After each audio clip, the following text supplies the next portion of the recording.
আসলে মুসলমানরা সহ্য করতে করতে এখন দেয়ালে পিঠ ঠেকিয়ে ফেলছে।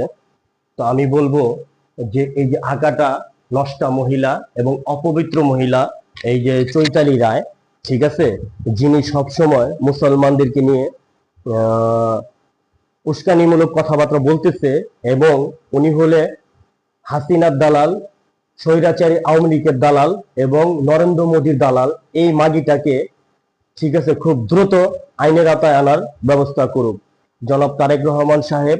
আপনাকে নিয়ে এবং আপনার দেশটাকে নিয়ে যেভাবে চক্রান্ত করতেছে, এটা কখনোই মানা যায় না। মুসলমান হিসাবে আপনিও একজন মুসলমান, তো আপনি অবশ্যই এর বিচার করবেন। এই চৈতালি রায়, এই অপবিত্র, এই নষ্টা মহিলাকে আইনের আওতায় আনবেন, এবং ভারতের সাথে কখনোই আপোষ করতে যাবেন না। আপনি আপনি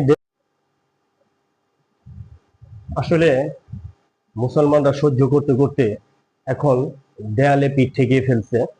তো আমি বলবো যে এই যে আগাটা নষ্টা মহিলা এবং অপবিত্র মহিলা, এই যে চৈতালি রায়, ঠিক আছে, যিনি সবসময় মুসলমানদেরকে নিয়ে আহ উস্কানিমূলক কথাবার্তা বলতেছে, এবং উনি হলে হাসিনার দালাল, স্বৈরাচারী আওয়ামী লীগের দালাল এবং নরেন্দ্র মোদীর দালাল। এই মাগিটাকে, ঠিক আছে, খুব দ্রুত আইনের আওতায় আনার ব্যবস্থা করুক জনাব তারেক রহমান সাহেব। আপনাকে নিয়ে এবং আপনার দেশটাকে নিয়ে যেভাবে চক্রান্ত করতেছে, এটা কখনোই মানা যায় না। মুসলমান হিসাবে আপনিও একজন মুসলমান, তো আপনি অবশ্যই এর বিচার করবেন। এই চৈতালি রায়, এই অপবিত্র, এই নষ্টা মহিলাকে আইনের আওতায় আনবেন, এবং ভারতের সাথে কখনোই আপোষ করতে যাবেন না। আপনি আপনি